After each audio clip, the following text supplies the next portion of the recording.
good to see all of you. I want to start by addressing the horrific act of violence that took place on Sunday in Boulder, Colorado. President Trump and the entire administration's hearts go out to the victims, and they are in our prayers during this unimaginable time. According to reporting from Fox News, the alleged attacker admitted in an interview that he wanted to kill all Zionist people and had been planning the attack for over a year and would do it again if he could. This monster used a makeshift flamethrower and Molotov cocktails to light Jewish Americans on fire in an attempt to burn them alive. The victims at the incident location in Boulder were there to rally in support of Israeli hostages who remain in Hamas captivity. 12 were injured, including a Holocaust survivor. This is pure evil. The Department of Justice has already filed federal hate crime charges against the alleged perpetrator, and he will be held accountable to the fullest extent of the law. This tragedy is a sobering reminder of the consequences of the Biden administration's failed policies. According to the Department of Homeland Security, the Boulder suspect is an Egyptian national who was in the United States illegally. He entered the U.S. during the Biden administration in August 2022 on a B-2 visa until it expired. Upon the visa expiration, he overstayed, filed an asylum claim, and was given a work authorization by the Biden administration. Instead of deporting this heinous individual, Joe Biden's administration allowed him to stay in our country and to work. President Trump sounded the alarm over these reckless Biden policies for years because this is the predictable result of letting anti-American radicals and illegal immigrants pour into our country. Immigration security is national security. And that's why the Trump administration, at the direction of our great president, has secured our border, strengthened our immigration system, and has taken immediate steps to protect the United States from foreign terrorists and other public safety threats. President Trump acted swiftly upon taking office to reform our visa issuance process to ensure that dangerous aliens who are intent on harming Americans or our national security interests are no longer admitted into our country. Under the Trump administration, aliens will only be admitted into the United States through the legal process and only if they do not bear hostile attitudes towards our citizens, our culture, our government, our institutions, or most importantly, our founding principles. Under President Trump, the United States has zero tolerance for foreign visitors who support terrorism. Violators of U.S. law, including international students, will continue to face visa denial or revocation and deportation. And illegal alien criminals will continue to be arrested and deported from our country. On that note, ICE and federal law enforcement partners just wrapped up a month-long surge operation arresting nearly 1,500 illegal aliens in the Commonwealth of Massachusetts. During the enhanced operation, dubbed Operation Patriot, ICE Boston and other federal law enforcement personnel focused on transnational organized crime, gangs, and dangerous illegal alien offenders throughout Mass. More than half of the nearly 1,500 illegals arrested had significant criminal convictions or charges pending against them. Here are just some of the violent illegal aliens who were removed from communities in Massachusetts during Operation Patriot. A Salvadorian national with active Interpol red notice for aggravated homicide.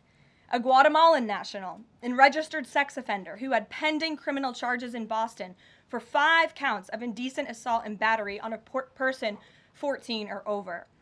A Honduran national who was last arrested for rape, indecent assault, and battery of a person 14 or over.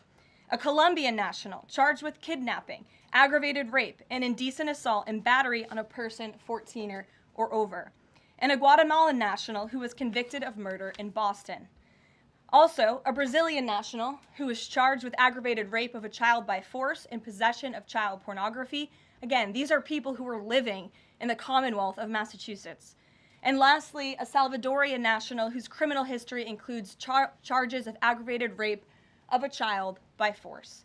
I don't think anybody in this room wants these types of heinous criminals in your communities. And it's thanks to this administration that they are being removed from our country. When Democrat-run jurisdictions released violent illegal alien criminals back into communities after making arrests instead of turning them over to federal immigration enforcement like they should, those Democrats are putting law-abiding Americans at risk. And these insane policies force law enforcement officials to make much more difficult arrests that put their lives, our law enforcement lives, in jeopardy. President Trump is incredibly grateful for our heroic officers on the front lines, getting these violent illegal alien invaders out of our communities. Law and order is back in America under President Trump.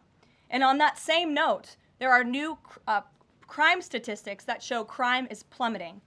In fact, Politico summed it up like this. Murder rates are tumbling across the U.S. in 2025. Homicide stats are down at least 20% over last year, and we could be on course for the lowest number on record. With President Trump in charge, the days of criminals being put over victims are over. On the topic of immigration, the Washington Post just ran one of the most ridiculous headlines ever, even by their standards. And on my very first briefing several months ago, I said I would hold anyone accountable in this room. The Washington Post actually had this headline, "The Mysterious Drop in Fentanyl Seizures on the U.S.-Mexico Border." How is this mysterious? There is no mystery about why there is a decrease in fentanyl coming into the United States.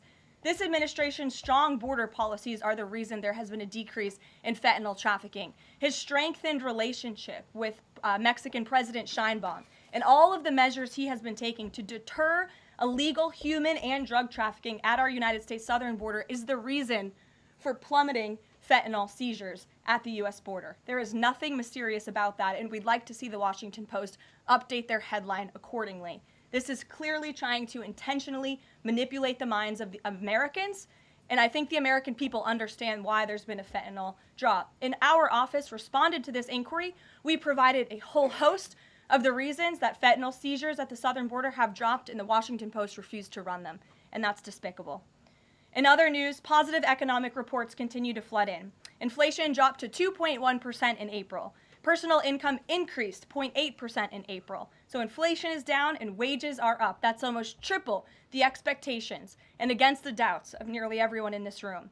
And we also saw the largest monthly decline in the trade deficit on record as a result of President Trump's very powerful tariffs. Lastly, the price of eggs has dropped more than 61% since President Trump took office in January. I remember my very first briefing, I was asked about the cost of eggs. The reporter tried to insinuate it was this administration's fault, even though he had only been here for a few days or weeks. It was a result of the previous administration's terrible policies, and in record time, this president has fixed that problem that he inherited from Joe Biden, and now egg prices have dropped 61% since this president took office. There's a lot of good news, and I'm sure you have a lot of questions, so let's get to them. We have just the news in our new media seat today. Amanda Head, thank you for being with us. Why don't you kick us off? Sure, thank you so much. There is a disturbing trend of anti-Semitism turning into terrorism. Of course, the Boulder, Colorado instance that you just mentioned, the 2 Israeli embassy staffers who were murdered, Pennsylvania governor's mansion with the Jewish governor inside getting set on fire. Does the president consider this domestic terrorism, and as such, are there official alerts to law enforcement, BOLOs, task forces, things like that? The president has made it very clear, as he said in his statement yesterday, that yes, these anti-Semitic acts of violence are do qualify as terrorism, and he does not want to see terrorism or violence of any form taking place in the United States of America. And as for specifically anti-Semitic terrorism and anti-Semitic acts of violence and those that are targeting Jewish Americans, this administration has done more to combat that violence than any administration in history. And one incident is one too many. And I think, frankly, that's something the previous administration was not willing to say. This president will stand up for Americans of all religions, of all faiths, of all creeds, and we will continue to look at policy measures and actions that we can take in addition to the actions that have already been taken to curb this anti-Semitic violence. And to Jewish Americans at home, across the country, this president has your back. And then on another issue, back in February, Secretary Kennedy created a commission to re-examine the childhood vaccine schedule. But there are still states outstanding like California, Connecticut, Maine that are not allowing any religious exemptions for kids not only to go to school but to participate in sports and extracurricular activities. Would the president want to see religious exemptions allowed across all 50 states? And how do you enforce that, especially with states like California that are already defying the president on the men and women's sports issue? Generally speaking, I know the president supports religious exemptions for families when it comes to vaccinations. As for the instances in those specific states, I'll have the administration and the White House look into it and see what executive action, if any, we can take on that front. Thank you. Kelly. Good afternoon. We're now in hurricane season, and obviously there is great concern every year about the potential for that. Can you speak to how the president is planning to have the level of support, should it be needed, to be as it has been with a reduction in the workforce? And is he still comfortable with Administrator Richardson, who had talked, whether joking or not, about not being aware of a hurricane season for this country? What is the president's level of briefings on what may be required? If you could give us kind of an overall update on that. Sure. Well, of course, we know that we are into hurricane season now, and I know FEMA is taking this seriously, contrary to some of the reporting we have seen based on jokes that were made and leaks from meetings. But Secretary Kristi Noem and the FEMA leadership are all over this. They are committed to ensuring that federal resources and tax dollars are there for Americans in need, and the president continues to review requests for emergency aid and carefully considering them. However, this president has made it clear we're not going to enable states to make bad decisions with federal tax dollars and then have the federal government later have to bail these states out. We want to see states be responsible with their tax dollars to do as much as they possibly can, and then the president will deeply and thoughtfully consider any requests for federal aid that come to his desk. And I think some of the media reporting we've seen on this is frankly sloppy and irresponsible. There are serious people who are taking this issue seriously, starting with the president himself, who, as you know, on his first domestic trip back in office, visited both North Carolina and California, both of which were, of course, hit by natural disasters when he wasn't even president, but he took ownership of that and visited those places and those people immediately. Is it Brian? about hurricane season appropriate, though, now that this is serious business, as you talked about? It's serious business, Kelly, and I'm not going to engage in such fodder with a question like that. Brian? Thank you, Caroline. Reuters was reporting that there is a letter that is meant to be sent to other countries, which would give these countries a deadline of Wednesday to produce their best offer on the trade matter. Why does the administration feel the need to send this letter? And I have one more follow-up on trade. Sure, I can confirm the merits and the content of the letter. USTR sent this letter to all of our trading partners just to give them a friendly reminder that the deadline is coming up.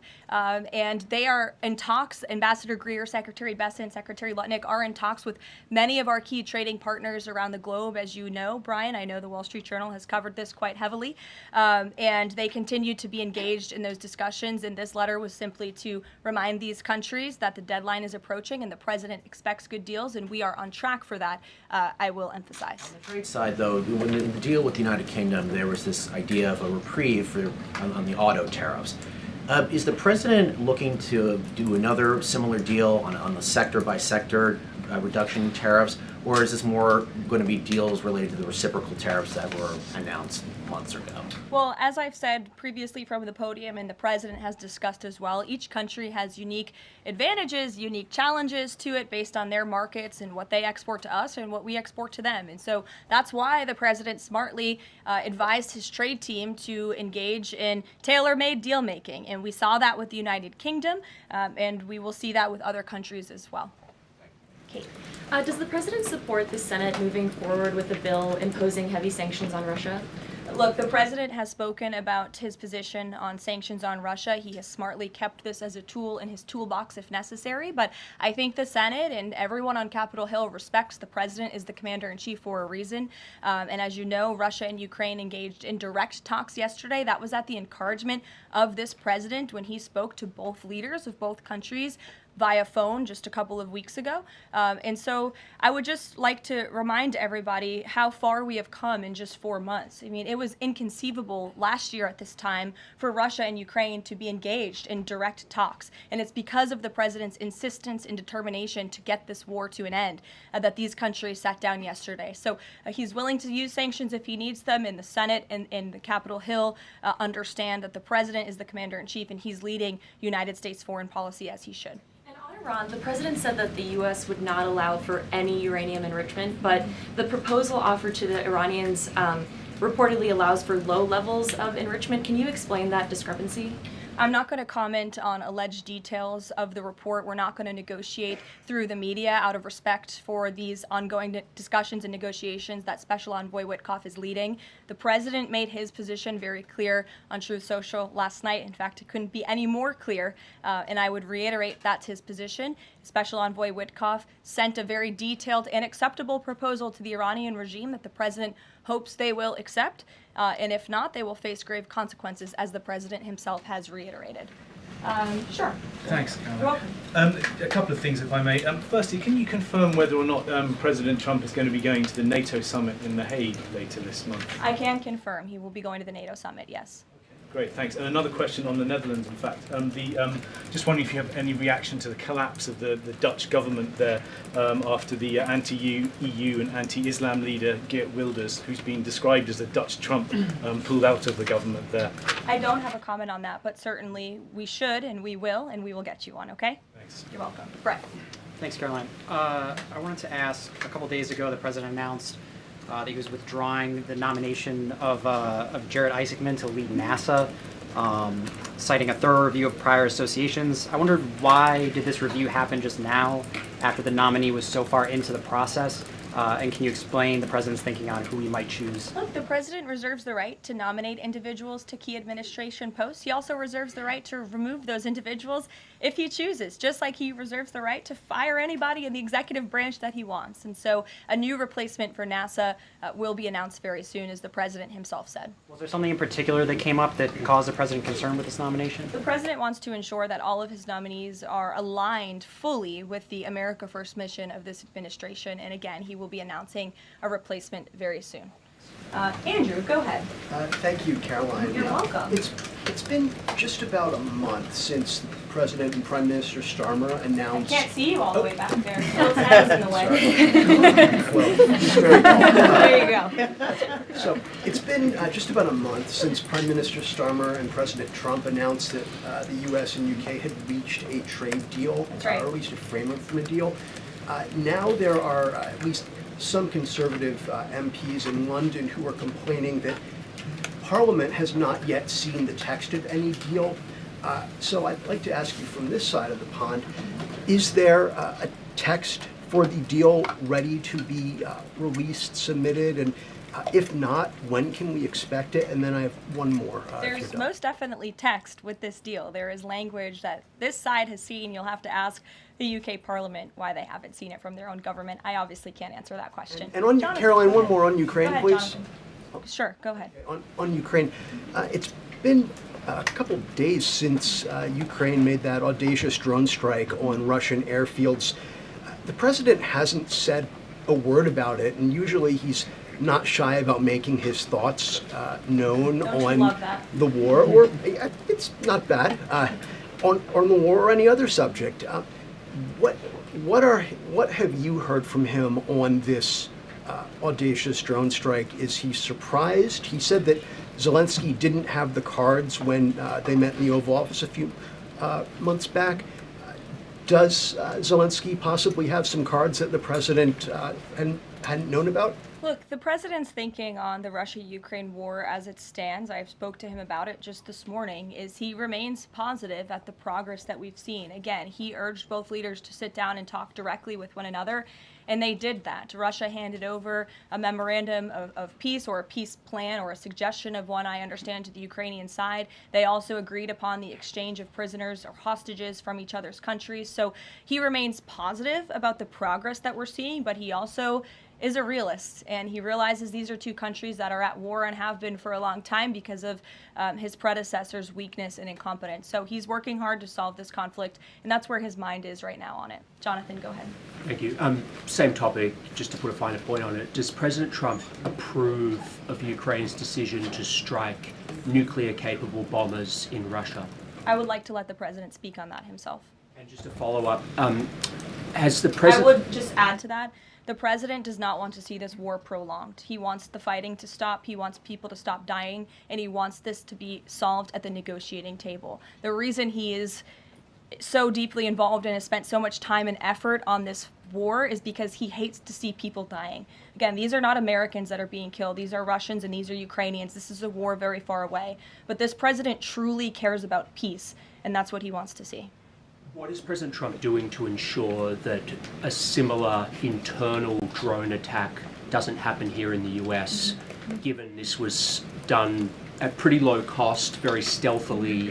You know, it obviously raises questions about our own security, particularly for US aircraft here. It absolutely does, and that's why the president nominated Secretary Hegseth and has approved some of the changes that have been made at the Pentagon to ensure that we have the most lethal fighting force in the world, and that the United States military is the best, the biggest. That's why he wants the One Big Beautiful Bill to be passed, because it increases our defense spending. It's why he also launched the announcement of the Golden Dome to prevent from missile strikes and attacks in the future, and the president has a full understanding, I can tell you because I've spoken to him about it, about the future of warfare and how drones are a big part of that.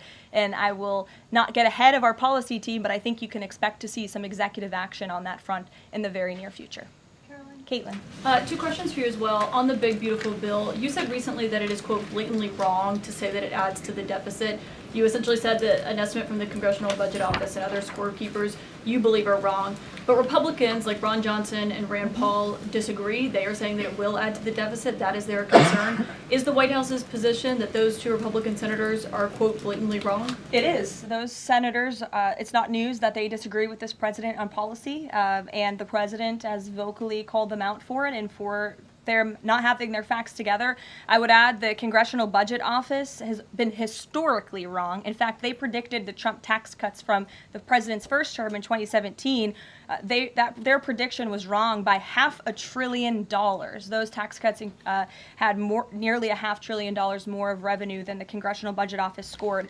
And I would also point out, I don't think many people know this, there hasn't been a single staffer in the entire Congressional Budget Office that has contributed to a Republican since the year 2000. But guess what? There have been many staffers within the Congressional Budget Office who have contributed to Democrat candidates and politicians every single cycle since. So unfortunately, this is an institution in our country that has become partisan and political, and we are very confident in our own economic analyses of this bill. There is $1.6 trillion in savings, and our Office of Management and Budget Director, Russ Vought, is a fiscal hawk. He is well known in this city for being a well-respected fiscal hawk. He has tools at his disposal to produce even more savings. And as you know, the White House will be sending our rescissions package to Capitol Hill today. And on immigration, the other day that the Homeland Security Secretary said, and I'm quoting her now, that an illegal alien threatened to assassinate President Trump and highlighted his arrest. A man has now admitted to framing him, saying that he wrote the letter that the DHS Secretary Kristi Noem posted online. Last I checked before I came into the room, that post was still up from DHS. Does the White House expect them to issue a clarification or a correction on that front? We can ask the Department of Homeland Security and get back to you. Jeff. Caroline, is the United States putting pressure on China to release its hold on rare earths that are hurting car companies and technology companies now that require that for their products, and is that pressure working? Well, I can assure you that the administration is actively monitoring China's compliance with the Geneva Trade Agreement. I know the United States, on our end, we have complied with the terms that we set, and our administration officials continue to be engaged in correspondence with their Chinese counterparts. And as you all know, and I know there's a lot of interest in it, there will be a leader-to-leader talk very soon. And when that happens, as always, we will let you know. Also, Asia, just does the White House have a reaction to the results of the election in South Korea? Yes, we do. In fact, let me find it here for you. It should be somewhere in here. Thank you. We do not, but I will get you one, Jeff. Go ahead. Thanks, Caroline. Two questions on trade. Is this letter that was sent to trading partners a sign that the president isn't satisfied with the pace of these negotiations? Is he trying to light a fire under these talks now? Well, look, the president has been very direct to our trading partners in his conversations with them, with foreign leaders directly, that they need to cut deals with the United States of America. The tariff agenda of this president, he believes very strongly in it. And as you've all seen, he's unafraid to use tariffs to protect our industries and protect our workers. But he wants to see these tailor-made deals be signed. And I will tell you, of course, I never want to be the one negotiating with the press about these internal discussions and deliberations. But our team, who is deeply deeply involved in this, sees these deals moving in the right direction. In fact, Ambassador Greer is in Paris right now meeting with many of our trading partners. We should still expect this flurry of deals in the next 36 days, and the plan is still for those full tariffs to go back into effect on July 9th. The plan is for the announcement of these deals to be made very, very soon, yes. Sure. Thank you, Caroline. You're welcome.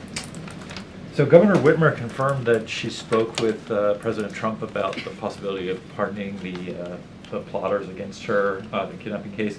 She didn't give us an idea of what the president's reaction was to that. Do you have any information about what he said? Well, I won't reveal the president's private discussion unless he gives me liberty to, but I will reiterate what he said publicly when he was asked by one of the journalists in this room in the Oval Office a couple of weeks ago about the pardons. He said it's something he would look at, nothing more, nothing less. Haley, go ahead. Thanks, Caroline. And then to Kelly next to you. Thank you. When it comes to the leader-to-leader call with Xi Jinping this week, what is the president's expectation of this call? Is he looking for concrete outcomes out of this, or is he looking to kind of warm relations as these trade talks are ongoing? Well, President Trump and President Xi have shared a respectful relationship throughout the years. And again, I won't get ahead of the president on that call, but as always, after, you'll hear directly from the president or from myself or someone else here at the White House. Kelly. Caroline, thank you. I want to get back to the anti-Semitic behavior that's been going on at college campuses, as well as recently in Boulder, Colorado. The president, as you know, has the White House Faith Office, the Religious Liberty Commission, as well as the Anti-Task Force on anti-Christian bias, which includes anti-Semitism. From a whole of government perspective, and the president has already mentioned how he hates these kinds of acts that have been going on, can these entities and these agencies work together with the president to put out a proactive campaign to help people stop the hate?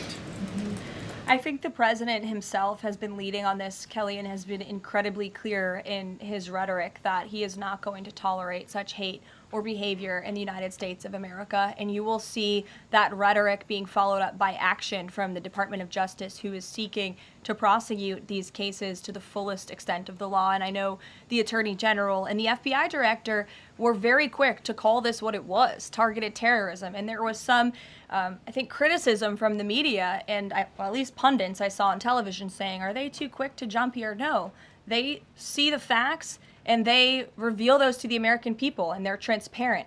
And I think, frankly, that's a breath of fresh air from what we experienced in the previous administration. Are there programs that they can put in place to campaign against this kind of violence, to actually take the whole approach and say, we want to get ahead of you.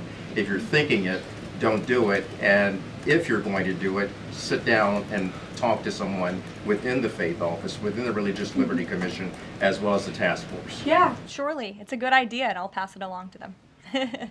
Peter. Thank you, Caroline. When you look at these last-minute Biden pardons, the big ones, Biden siblings, Fauci, January 6th committee. That's right. Most of the big ones have the same very neat signature. We would expect that probably to be the auto pen. There is one that looks different. It looks authentic. In fact, if you look at the last name, it almost looks like the president was having a hard time spelling his last name there. Is this White House of the opinion that the only pardon that would count is one that the president signed himself? It's very interesting. Very interesting props. If you want to bring them to my office later so I can take a closer look, I would like to do that. The president is making a good point when he discusses the usage of the auto pen. Who was running the country for the past 4 years? Perhaps those documents were signed with the auto pen, something that this, I believe the Department of Justice is looking into. As you saw, Ed Martin made an announcement at the Department of Justice this morning to launch an investigation because the American people deserve answers. Is there any concern that this president, who won the election on a promise to fix the economy and close the border, that focusing and scrutinizing these Biden pardons is looking into the past instead of looking forward? I think in comparison to the amount of time this president has spent on securing the border, on fixing our economy, I just read out for you an entire list of economic accomplishments. Look at the border numbers, look at the time and effort he's divulged into solving the global conflicts abroad. It pales in comparison, but it still, nevertheless, is a very important issue. And it was a huge issue that sent the president back to this White House. The Americans saw with their own eyes a mentally incompetent president, and they want answers for that that, and the president believes they should have And them. something that just Go crossed ahead. Caroline, how mad do you think President Trump is going to be when he finds out that Elon Musk said, "I'm sorry, but I just can't stand it anymore. This massive, outrageous, pork-filled congressional spending bill is a disgusting abomination. Shame on those who voted for it. You know you did wrong. You know it." Look, the president already knows where Elon Musk stood on this bill. It doesn't change the president's opinion. This is one big, beautiful bill, and he's sticking to it. Tamara. Thank you. The National Security Council was reorganized, or some staffing changes were made the Friday before Memorial Day. I'm hoping you can explain sort of the new structure, or what the structure is of the National Security Council, what the goal is in terms of staffing levels. You know, what is the new National Security Council mode? Well, as with everything in this White House, it is a top-down approach. The president is here. He is president. He's not an auto pen like the previous president was. He's very much involved in literally every policy discussion and decision that takes place. And we felt it was best to reorganize the National Security Council to respond to that top-down approach that we have here in this White House, and to streamline the efficiency and the effectiveness of the National Security Council. And I would add that Secretary of State Rubio and now National Security Advisor Rubio is doing a tremendous job at leading the National Security Council. He knows the president. He understands where the president is on these issues. He's great to work with here at the White House. I can tell you that. I appreciate seeing him a lot more in the building. And he and the president and the entire National Security Council, who's made up of great patriots who love this country, are doing a tremendous job on the many conflicts around the world that this administration inherited. Is there a goal staffing level? I'm sorry? Is there a goal for the staffing level, like the number of people who would be in this National Security Look, we Council? just want the National Security Council to be as efficient as possible, and if staffing needs are necessary, I'm sure Secretary Rubio would not mind hiring people if necessary, but again, we've been working with them day in and day out, and they're chugging along and doing great work. Sure. Thank you, Caroline. Two questions, if I can. President Trump got involved himself in presidential election in Poland by supporting a conservative candidate who ultimately won. Yeah.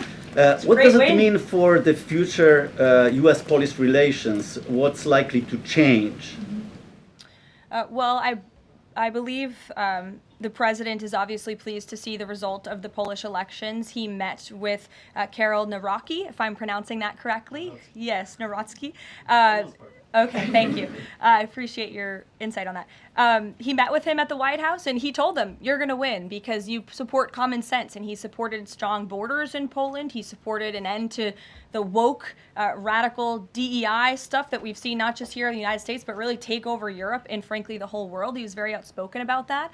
And I was reading the reports about how the Polish people felt about this man, and they felt like he was putting the needs of Poland first. And that's a very refreshing feeling, one that we know very well here in the United States of America. So, as you know, the United States and Poland have always had a very deep and strong relationship, friendship. They're a great ally, and I know the president continues to look forward to working with them. We have one more on Ukrainian drone attack on Russia. Was President Trump informed in advance by Ukraine that the attack is coming? He was not. Carrie. Caroline, so just want to go back to the issue on the anti-Christian bias as well as issues on anti-Semitic issues. Senator Grassley just put out a report saying that the FBI files have shown that the Catholic group targeting was way more prevalent within the FBI during the Biden era than was previously shown, as far as former FBI Director Christopher Wray was putting out there during congressional testimony. Can you discuss here what President Trump would like to see in terms of consequences within the FBI as far as those who were involved? Also, the second question, if the DOJ finds that the auto pen was used by President Biden, should those actions that were used with the auto pen, should they be null and void? I'm not going to get ahead of the Department of Justice's investigation into the usage of the auto pen. And again, the question is not, was the auto pen used? It's whether or not the President of the United States knew it was being used, and if not, who was using it in his name, which is clearly illegal behavior. Deanna. Thanks, Caroline. One on foreign policy, one domestic, if I can. Sure. On foreign, just speaking to the president's Truth Social post about Iran recently, saying that there will be no uranium enrichment. Is he saying that that's a red line for him, or no? I already answered this question. The president's been very clear about where he stands on that. Okay, and then on domestic, there is a report that Laura Loomer met with the vice president today. Can you speak to her relationship with the administration and if she's informally advising in any way? She is not. I do know she met with the vice president. As for what was discussed in that meeting, I would defer you to his team. Thanks, Caroline. I have one question on anti-Semitism, one question on China. So for years, radical leftists and Islamists have been calling for to so-called globalize the Intifada. Do you believe this is a call for violence against Jews? And do you think these attacks on Jews around our country is what globalizing the Intifada looks like? I don't want to speak to the merits of those claims without looking into them, but as I said, any violence against Jewish Americans will be prosecuted to the fullest extent of the law. Absolutely. And also, Secretary of State Rubio made an announcement saying he'll be revoking visas of certain Chinese students, including those with connections to the Chinese Communist Party. Does that include sons and daughters of politicians, presidents, and chairmen? Again, Secretary of State Rubio has the right to revoke visas, and he made the announcement that the State Department will begin to aggressively revoke those visas of Chinese students who are in our country, namely those with Chinese Communist Party ties, or those who could be a threat to our national security and the interests of the United States. To both of you, go ahead and then back to you. Thank you. There are now reports that Israeli forces are firing on Palestinians trying to get aid from the Gaza Humanitarian Foundation. Up to 20 people, according to the Red Cross, have arrived to the hospital that they've set up with gunshot wounds, have died from them. Is this administration aware of these? And I mean, what is being done to address this situation? The administration is aware of those reports, and we are currently looking into the veracity of them because, unfortunately, unlike some in the media, we don't take the word of Hamas with total truth. We like to look into it when they speak. Unlike the BBC, who had multiple headlines, they wrote, Israeli tank kills 26, Israeli tank kills 21, Israeli gunfire kills 31, Red Cross says 21 people were killed in an aid incident, and then, oh wait, they had to correct and take down their entire story, saying we reviewed the footage and couldn't find any evidence of anything. Oh. Okay, so we're going to look into reports before we confirm them from this podium or before we take action, and I suggest that journalists who actually care about truth do the same to reduce the amount of misinformation that's going around the globe on this front. John. About the change in the leadership of the organization, what does that mean going forward, and why so early on is this happening? What organization? The Gaza Humanitarian Foundation. Well, look, this was a creative idea that the president called for to get aid into the region. These people were desperate and starving, and the president didn't like seeing imagery of that, and he wanted to ensure that aid was brought in with the approval of Israel for understandable reasons. We will never forget the brutal attack on October 7th. And again, this is something that the previous administration was unwilling to put the time and effort into doing. John. Thanks a lot, Caroline. I want to bring it back to the way you began your briefing, talking about the president's mass deportation program and his priorities. 40% of crop farm workers in the U.S. are undocumented, and that's according to the Agriculture Department. Do they have a carve-out in terms of the president's mass deportation program? The president and the Trump administration have been very clear. If you are in the country illegally, you are subject to deportation. Is there any concern that, given that large number, if that number is correct, 40% of crop farm workers being undocumented, that could impact the food supply here in America if those individuals that obviously help pick crops all across the country are deported en masse? Again, this administration is focused on deporting individuals who are in our country illegally. It's something we have to do. We cannot allow the previous administration's invasion of our country of illegal immigrants to continue. We just can't have it. And this is a law and order president. As for our farmers and their concerns, they have a president who has their backs and listens to their concerns and hears them. But we also have a legal pathway to come to this country and work specifically for agricultural work. So there's a legal way to do it, and we encourage that legal pathway, and we're currently working on strengthening our legal immigration system for that reason. Sure. Thank you, Caroline. I just wanted to follow up on your statement last week regarding the Maha report. Sure. You said that there was, I understand there were some formatting issues with the Maha report that are being addressed, and that report will be updated. We also understand that since that, there have been some citations that came about. There's citations of studies that either did not exist or did not back up the report's conclusions. So when you were referring to formatting errors, is that what you were talking about, or was it, could you just explain that? Yeah, that's what I was talking about. There were formatting errors, and those errors were updated by the proper policy components here at the White House, and a new report was issued. So exactly what I said took place. Sure, go ahead, Alec. Yeah, good to see you.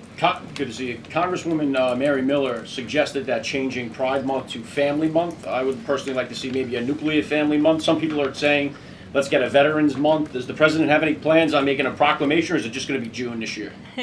Well, there are no plans for a proclamation for the month of June, but I can tell you this president is very proud to be a president for all Americans, regardless of race, religion, or creed. Reagan, go ahead. Thank you, Caroline. And then I'll go to you. Thank you. You're welcome. Colorado passed sanctuary protections for illegals 1 month before the terrorist attack this weekend. 2 questions. Why did the DHS remove the sanctuary cities list that it had published, which was ordered by the president? And then what is the administration going to do to further crack down on sanctuary jurisdictions to prevent attacks like what happened in Colorado? Sure. The Department of Homeland Security will be issuing a new list of sanctuary cities, an accurate list of sanctuary cities. As for what we're doing to crack down, the president has signed various executive orders and has directed the Attorney General to prosecute state and local officials who are not complying with federal immigration authorities and, most importantly, federal immigration law. Thanks, Caroline. Thank you, Caroline. Caroline. Thank you very much. Go ahead. So, does the president take calls from foreign leaders on the tariffs on steel and aluminum? Does he still intend to double them tomorrow morning? The president will be signing that executive order today, and steel and aluminum tariffs will be going to 50%, yes. It's going to change, or it's going to be suspended? He made that announcement in Pennsylvania, and he plans to deliver on that promise to Pennsylvanians. And why is he hiking that? And Ed, go ahead. Yes. I can answer that, but go ahead, Ed. Oh, yes. Thank you, Caroline. So a Chinese Foreign Ministry spokesperson today said that the U.S. imposed harmful measures like new chip controls and pledging to revoke Chinese student visas. So are the Chinese the victims in this trade back and forth? Look, I don't think anyone is the victim. These are 2 strong countries, and as I said, the president has a good relationship with China's president and leader, and that discussion will take place later this week. And what other authorities is the president looking at for tariffs should the decision in the appeals court not go his direction? Well, right now, his tariffs remain in effect. We spoke at length in my briefing last week about that decision that came down from the International Trade Court, which has been put on pause because the president absolutely does have the authority to implement tariffs and to declare a national emergency for our crippling trade deficit. He could always have the power to use Section 202 or Section 301 as well to impose tariffs if he deems necessary, especially Section 202 tariffs, which are sectoral, as you know, to protect our critical supply chains here at home. Thanks, Caroline. You're welcome. You've got U.S. business leaders begging for certainty. So why did the president suddenly decide to hike tariffs on steel and aluminum again? You also have U.S. business leaders begging to meet with this president and begging to come to the White House to talk to him because they know that he is a negotiator in chief, that he's making good deals on behalf of the American worker and the steel worker, in particular when it comes to the steel and aluminum tariffs, which he discussed in his speech at length at Pennsylvania and the need for them. And I would just add, I was at that speech on Friday with the president, and there were 2,000 steel workers and their families in the room, many of them wearing their hard hats. I spoke to one backstage who said this is the greatest thing that has happened for that community in Pittsburgh, Pennsylvania in 60 years, because this is a president who doesn't just talk the talk, he walks the walk too, and he's delivering on his promises to bolster our steel and aluminum industries in this country and to protect those jobs. If not for this president, that steel plant in Pittsburgh, Pennsylvania would have closed. Those jobs would have been lost, and the president saved that company, he saved those jobs, and he's saving that community, and that's the intention of the steel tariffs, which he will sign later this afternoon.